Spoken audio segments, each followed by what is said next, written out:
வணக்கம். திசைகளின் 10 மணி செய்திகள். இஸ்ரேலால் தடுத்து வைக்கப்பட்டுள்ள மலேசியர்களை மீட்க தீவிர முயற்சி. பிரதமர் அன்வார்.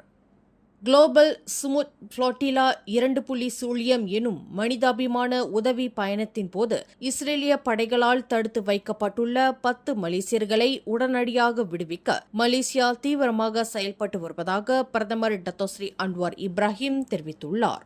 சர்வதேச கடல் பகுதியில் இந்த உதவி பயணத்தின் மீது இஸ்ரேல் நடத்திய தாக்குதலை கடுமையாக கண்டித்துள்ள பிரதமர், இது கடல்சார் சட்டங்களை மீறும் ஒரு கடற்கொள்ளை போன்ற செயல் என்று விமர்சித்துள்ளார். தடுத்து வைக்கப்பட்டுள்ள மலேசியர்களின் பாதுகாப்பு உறுதி செய்யப்பட வேண்டும் என்றும் அவர்களை விடுவிக்க நட்பு நாடுகளுடன் இணைந்து மலேசியா பணியாற்றி வருவதாகவும் அவர் குறிப்பிட்டுள்ளார். பாதிக்கப்பட்டவர்களின் குடும்பத்தினருடன் தொடர்பில் இருப்பதாகவும் அவர்களை பாதுகாப்பாக நாடு திரும்ப செய்வதே தற்போதைய முன்னுரிமை என்றும் பிரதமர் உறுதியளித்துள்ளார்.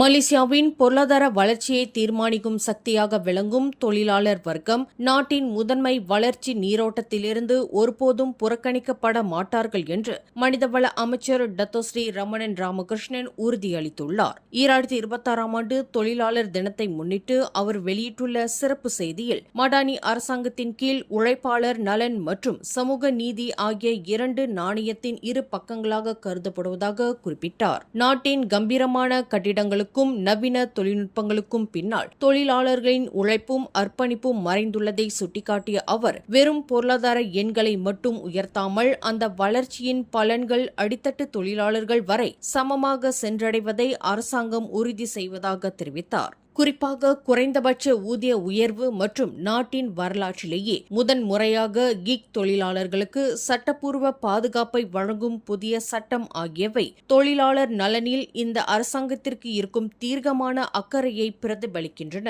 செயற்கை நுண்ணறிவு மற்றும் தானியங்கி மயமாக்கல் பெருகி வரும் தற்போதைய சூழலில் மலேசிய தொழிலாளர்கள் வெறும் தொழில்நுட்ப நுகர்வோராக மட்டும் இருக்காமல் அவற்றை உருவாக்குபவர்களாகவும் அத்துறையில் முன்னிலை வகிப்பவர்களாகவும் உருமாற வேண்டும் என்பதே இலக்காகும். இதற்காக 13வது மலேசிய திட்டத்தின் கீழ் தொழிலாளர்களுக்கு தேவையான நவீன திறன் பயிற்சிகள் மற்றும் மறுதிறன் மேம்பாட்டு திட்டங்கள் மிக தீவிரமாக முன்னெடுக்கப்பட்டு வருகின்றன. தொழிலாளர் பாதுகாப்பு என்பது வெறும் பணியிடத்தோடு மட்டும் நின்றுவிடாமல் அவர்களின் ஒட்டுமொத்த வாழ்வாதாரத்தையும் தனிமனித கண்ணியத்தையும் பாதுகாப்பதே அமைச்சின் மேலான நோக்கம் என்றும் அவர் வலியுறுத்தினார். புக்கர்ஜ மடானி கசும்பா பங்சா என்ற இவ்வாண்டின் கருப்பொருளுக்கிணங்க பிரதமர் டத்தோஸ்ரீ அன்வார் இப்ராஹிம் தலைமையிலான அரசாங்கம் உழைப்பால் உயரும் ஒவ்வொரு கரத்தையும் எவ்வித பாகுபாடுமின்றி கண்ணியத்துடன் பாதுகாக்கும் என்று அமைச்சர் ரமணன் தமது உரையில் உறுதிபட தெரிவித்தார்.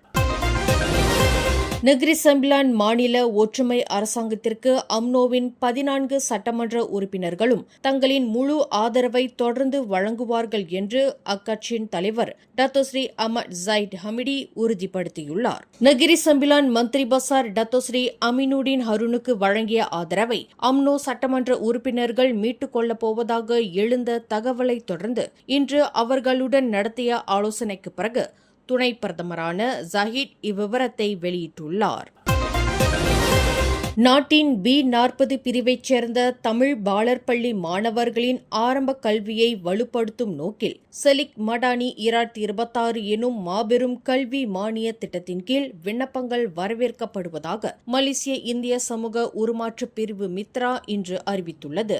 மனிதவள அமைச்சின் கீழ் இயங்கும் மித்ரா இவ்வாண்டு சுமார் 5000 தமிழ் பாலர் பள்ளி மாணவர்கள் பயன்பெறும் வகையில் 12.65 மில்லியன் ரிங்கெட்டை ஒதுக்கியுள்ளது. இதன் மூலம் தகுதி பெறும் ஒவ்வொரு தமிழ் பாலர் பள்ளி மாணவருக்கும் மாதந்தோறும் 150 ரிங்கெட் வரையிலான கல்வி கட்டண மானியமும் 80 ரிங்கெட் காலை உணவு மானியமும் வழங்கப்பட உள்ளது. இந்த மானிய கோரிக்கையை சமர்ப்பிக்க விரும்பும் அனைத்து தனியார் தமிழ் பள்ளி பாலர் பள்ளி நிர்வாகங்களும் மலேசிய கல்வி அமைச்சின் கீழ் முறையாக பதிவு பெற்றிருப்பது அவசியமாகும். இத்திட்டத்தில் பயன்பெற விண்ணப்பிக்கும் மாணவர்கள் 4 முதல் 6 வயதுடைய இந்திய சிறுவர்களாக இருப்பதோடு அவர்களின் குடும்பம் B40 பிரிவைச் சேர்ந்ததாக இருத்தல் வேண்டும்.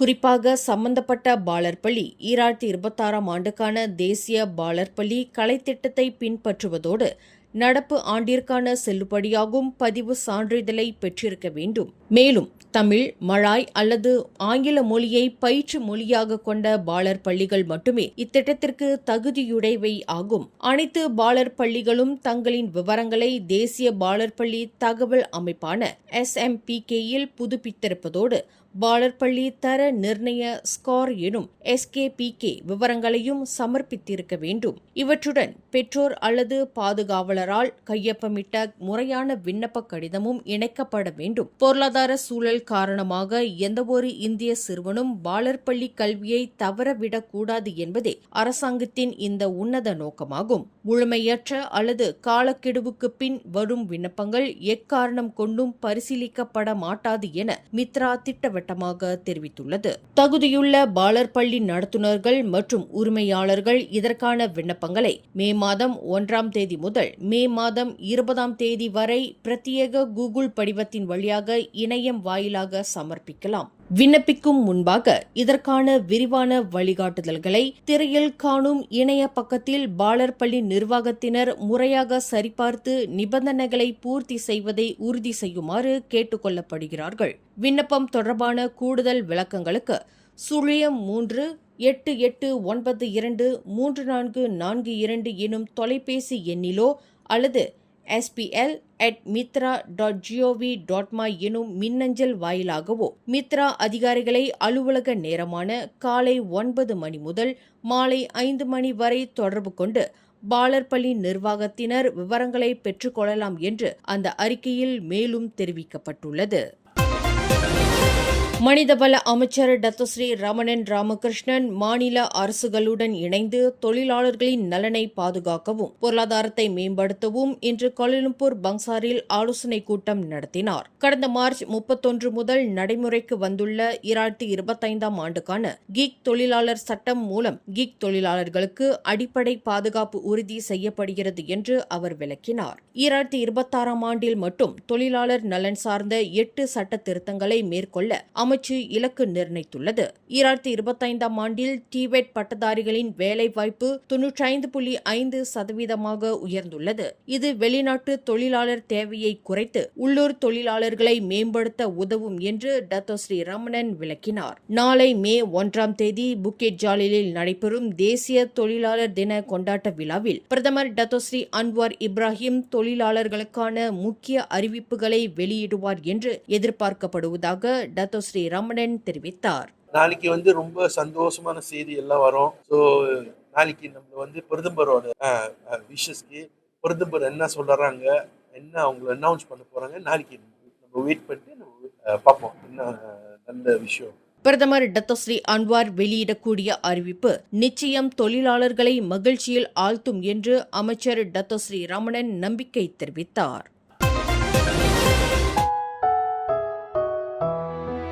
நோவா ஸ்கோஷியா 2 தோட்ட தமிழ் பள்ளி முன்னாள் மாணவர்களின் மண் வாசனை தேநீர் விருந்து சந்திப்பு.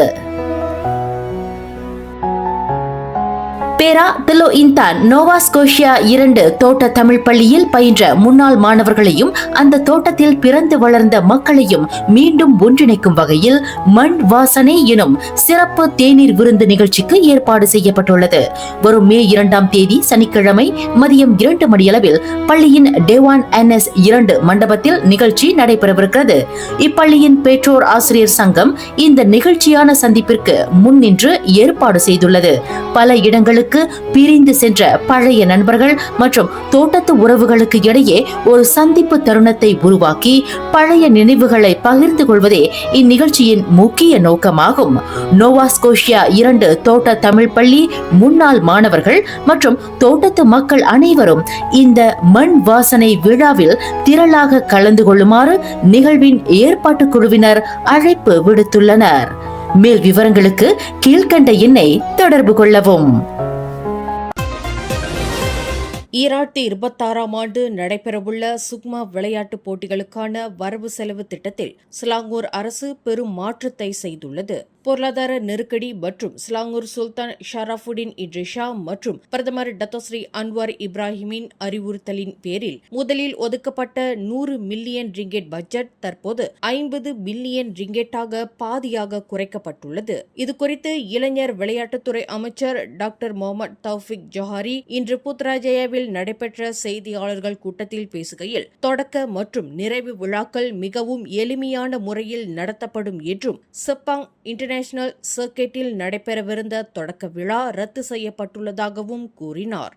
Dan beberapa siri perbincangan telah berlaku antara saya sendiri dan juga Yang Amat Berhormat Menteri Besar Selangor dan juga Exco Selangor YB Najwan selaku tuan rumah. Dan pada 29 hari bulan 4 2026 semalam, pada petang semalam, saya sendiri telah pun menghadap Duli Yang Maha Mulia Tuanku Sultan Selangor untuk memberikan penjelasan tentang pentingnya sukan ini, dan saya menjunjung kasih dan mengucapkan terima kasih juga kepada pihak Istana dan juga Sultan Selangor kerana Selangor மாநில இளைஞர் விளையாட்டு மற்றும் தொழில் முனைவோர் ஆட்சிக்குழு உறுப்பினர் நஜ்வான் Halimi பேசுகையில், இந்த budget குறைப்பு போட்டிகளின் தரத்தையோ அல்லது தொழில்நுட்ப அம்சங்களையோ எந்த விதத்திலும் பாதிக்காது என உறுதிபட தெரிவித்துள்ளார்.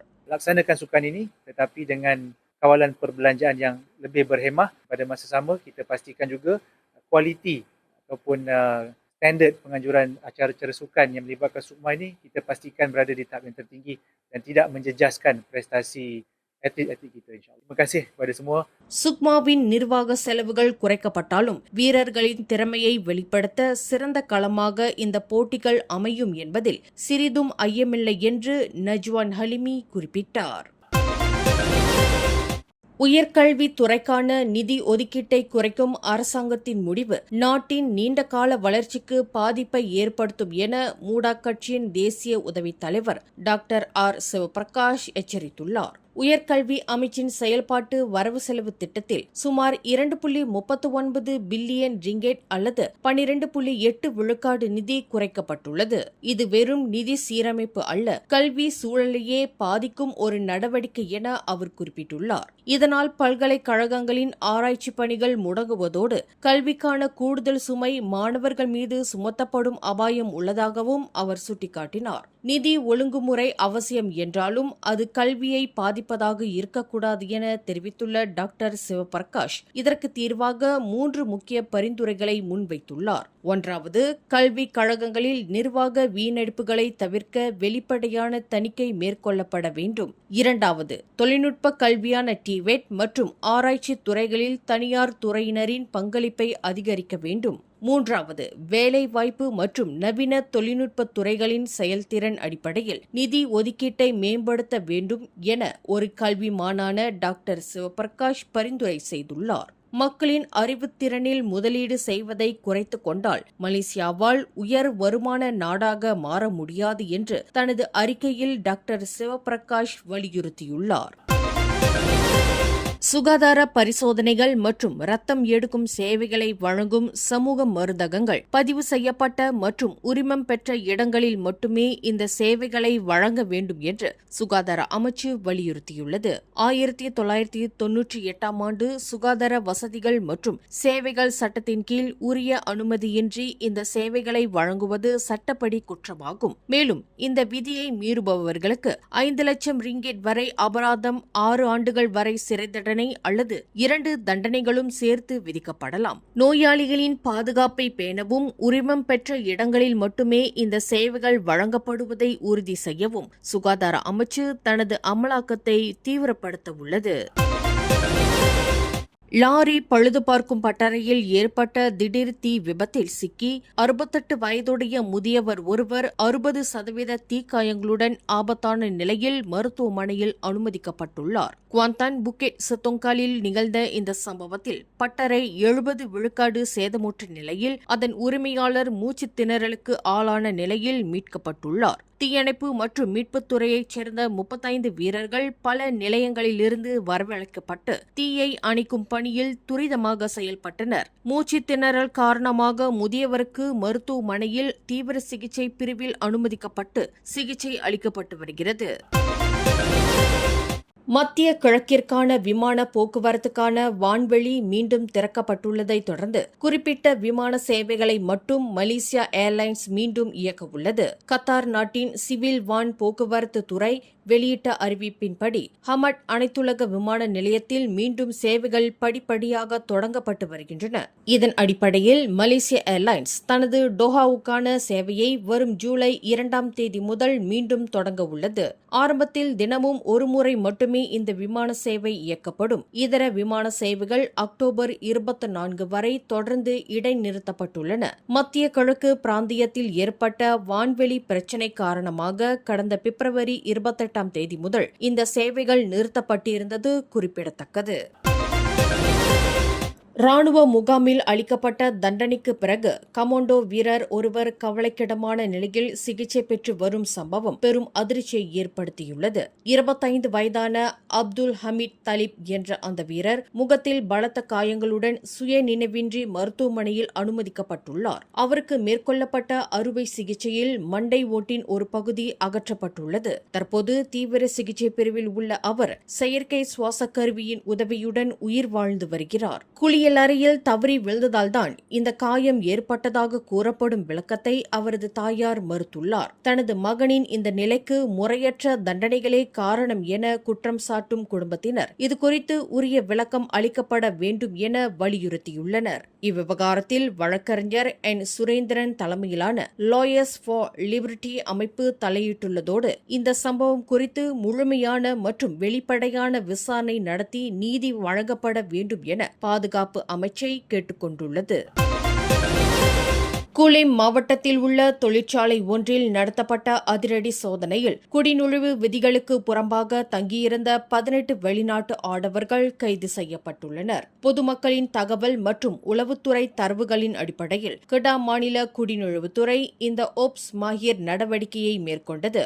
சோதனையிடப்பட்ட 31 பேரில் இந்தோனேசியா, மியான்மர், பாகிஸ்தான் மற்றும் சீனா ஆகிய நாடுகளைச் சேர்ந்த 18 பேர் சிக்கினர். இவர்கள் செல்லுபடியாகும் ஆவணங்கள் இன்றி தங்கியிருந்த மற்றும் சமூக பயண பாஸை தவறாக பயன்படுத்தியது போன்ற குற்றங்களுக்காக கைது செய்யப்பட்டனர். கைது செய்யப்பட்ட 22 முதல் 45 வயதுடைய அந்த ஆடவர்கள் மேல் விசாரணைக்காகவும் ஆவணப்படுத்துதலுக்காகவும் பாலெங் பிலாந்தேவில் உள்ள குடிநுழைவுத்துறை டெப்போவுக்கு கொண்டு செல்லப்பட்டனர். சட்டவிரோத வெளிநாட்டு தொழிலாளர்களை பணியமர்த்தும் தொழிற்சாலைகள் அதிகம் உள்ள பகுதிகளில் கண்காணிப்பு மற்றும் சோதனைகள் தொடர்ந்து தீவிரப்படுத்தப்படும் என கிடா மாநில குடிநுழைவுத்துறை தலைவர் முகமது ரிட்ஸ்வான் எச்சரிக்கை விடுத்துள்ளார்.